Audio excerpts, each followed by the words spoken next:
दोस्तों अभी तक हम वो तमाम बेसिक इन्फॉर्मेशन हासिल कर चुके हैं जो कि एडोब इलस्ट्रेटर के अंदर काम शुरू करने के लिए और टूल्स को सीखने के लिए ज़रूरी है। जैसा कि मैं आप लोगों को आर्टबोर्ड टूल के हवाले से भी गाइड कर चुका हूँ।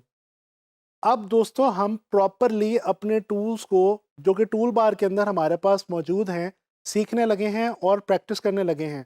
मैं इन तमाम टूल्स को वन बाय वन आप लोगों के साथ आने वाले लेसन्स में डिस्कस करता जाऊंगा और इनके हवाले से जो भी इंपॉर्टेंट बातें हैं और जो इंपॉर्टेंट इन्फॉर्मेशन है वो आप लोगों को प्रोवाइड करता जाऊंगा। करना आप लोगों ने ये है कि आप लोगों ने इन टूल्स को मेरे साथ साथ प्रैक्टिस करना है। अगर आपने मेरे साथ प्रैक्टिस ना की तो याद रखें आप लोग पीछे रह जाएंगे और फिर आगे चल के आपको टूल्स की और चीज़ों की समझ नहीं आएगी। तो कोशिश करें कि मेरे साथ साथ प्रैक्टिस करते रहें। चलें जी, आज अब हम डिस्कस करने लगे हैं अपने पहले मोस्ट इंपॉर्टेंट टूल को, जिसका नाम है सिलेक्शन टूल। तो चलें आए चलते हैं इलस्ट्रेटर की तरफ। जैसा कि आपके सामने स्क्रीन पे इस वक्त मैंने एक न्यू डॉक्यूमेंट ओपन किया हुआ है। मैंने इस वक्त प्रिंट डॉक्यूमेंट की एक स्टैंडर्ड सेटिंग रख के एक न्यू डॉक्यूमेंट आप लोगों के लिए पहले से ओपन कर रखा है। अब मैं आप लोगों को इस टूल बार के अंदर ये जो हमारा पहला टूल है जिसका नाम है सिलेक्शन टूल, इसको मैं आपको बताने लगा हूँ। दोस्तों सिलेक्शन टूल हमारे अडोब इलस्ट्रेटर का बिल्कुल बेसिक और सबसे ज़्यादा इम्पॉर्टेंट टूल है। इसकी जो शॉर्ट की है वो याद रखिएगा।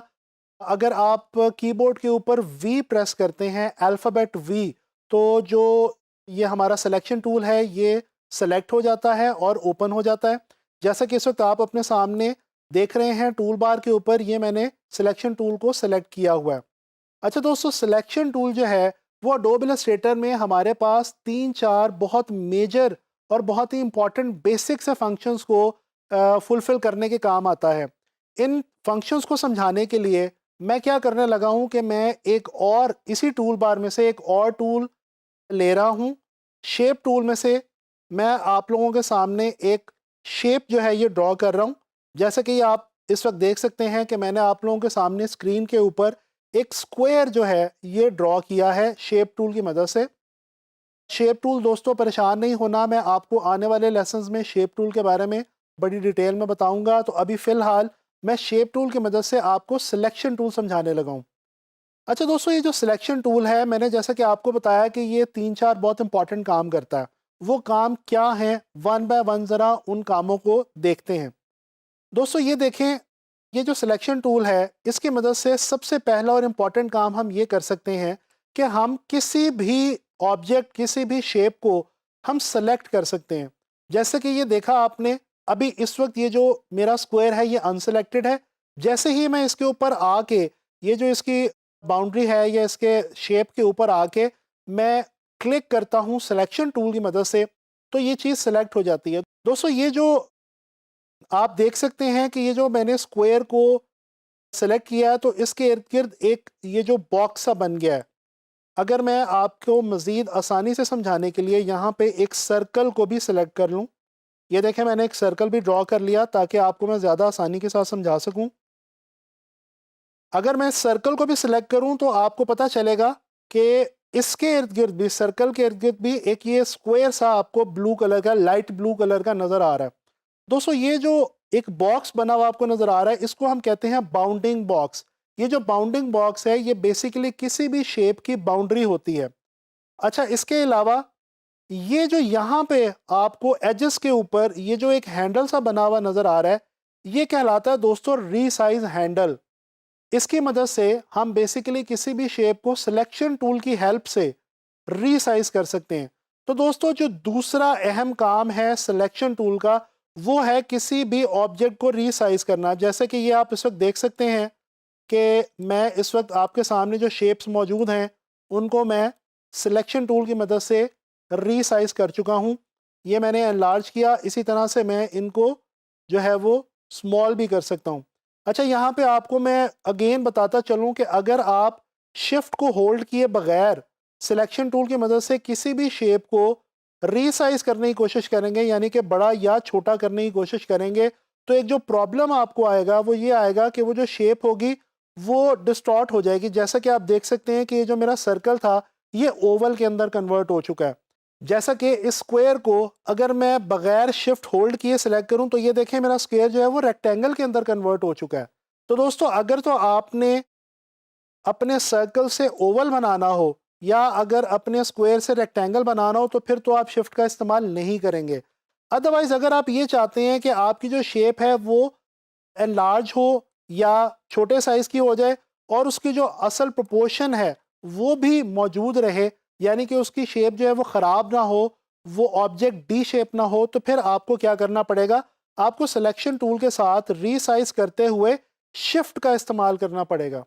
बिल्कुल इसी तरह से जिस तरह मैंने आपको आर्ट बोर्ड्स को इनलार्ज करते हुए और स्मॉल साइज में लाते हुए कन्वर्ट करते हुए बताया था कि अगर आप शिफ्ट के साथ ऑल्ट को भी अपने कीबोर्ड पे होल्ड कर लेंगे तो ये जो आपके ऑब्जेक्ट है, जिस तरह से ये इस वक्त सर्कल है, इसका जो सेंट्रल पॉइंट है ये आप देख सकते हैं अपनी स्क्रीन पे, ये भी अपनी जगह पे लॉक हो जाएगा। यानी कि ऑल्ट की मदद से प्रोपोर्शन के साथ साथ आपके ऑब्जेक्ट की, आपके शेप की पोजीशन भी लॉक हो जाएगी। इसी तरह से अगर मैं स्क्वायर को देखूं तो ये देखें उसकी जो पोजीशन है वो भी अपनी जगह पे लॉक हो चुकी है। अच्छा दोस्तों, ये तो होगी सिलेक्शन और उसके बाद उसको रीसाइज करना। इसके अलावा जो एक बहुत इंपॉर्टेंट काम जो मैं अभी आपके सामने इसको कर भी रहा हूँ सिलेक्शन टूल की मदद से, वो ये है कि हम इसकी मदद से किसी भी ऑब्जेक्ट को एक जगह से दूसरी जगह पे लेकर जा सकते हैं, यानी कि मूव कर सकते हैं। जैसे कि ये इस वक्त मैं आप लोगों के सामने स्क्रीन के ऊपर स्क्वायर को और सर्कल को एक जगह से दूसरी जगह पे सिलेक्शन टूल की मदद से मूव कर रहा हूँ। तो हमने ये देख लिया कि सिलेक्शन टूल की मदद से हम किसी भी ऑब्जेक्ट को सिलेक्ट कर सकते हैं, उसको हम रीसाइज कर सकते हैं और हम उसको मूव भी कर सकते हैं। दोस्तों एक और इम्पॉर्टेंट फंक्शन मैं आप लोगों को बताना चाहता हूँ सिलेक्शन टूल का, जो कि है रोटेट करना। रोटेशन समझाने के लिए मैं अगेन एक और शेप जो है वो यहाँ पे चूज़ करता हूँ। मैं आप लोगों के लिए पॉलीगॉन शेप यहाँ पे ले रहा हूँ जी, ताकि आप लोगों को मैं रोटेशन समझा सकूँ।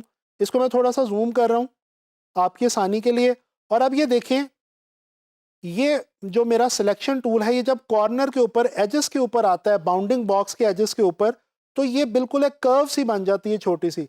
ये जो कर्व है इसका मतलब है कि इस कर्व की मदद से आप किसी भी शेप को रोटेट कर सकते हैं बड़ी ही आसानी के साथ। इसी तरह से अगर मैं स्क्वायर को रोटेट करना चाहूँ तो ये देखें, जैसे ही मैं इसके एजेस से बाहर निकलूँगा, बाउंड्रिंग बॉक्स के बाहर आऊँगा, तो ये एक छोटा सा जो मेरा सिलेक्शन टूल है एक छोटी सी कर्व में चेंज हो जाएगा, कन्वर्ट हो जाएगा। ये जो कर्व है ये बेसिकली काम आती है किसी भी शेप को रोटेट करने के, जैसे कि ये इस वक्त मैं आपके सामने रोटेट कर रहा हूँ इस स्क्वायर को। अच्छा, अगर आपने इसको एग्जैक्ट रोटेशन देनी हो तो डेफिनेटली आप शिफ्ट का इस्तेमाल करेंगे। ये देखें, अगर मैं इसको शिफ्ट के साथ रोटेट करूं तो ये बिल्कुल एग्जैक्ट रोटेशन ले रहा है।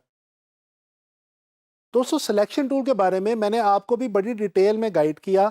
सिलेक्शन टूल जो है, जैसा कि मैं आपको बता चुका हूँ, ये एक हमारा बिल्कुल बेसिक इलस्ट्रेटर का टूल है और इसको हम गाहे बगाहे कोई भी काम करते हुए यूज़ करते रहेंगे।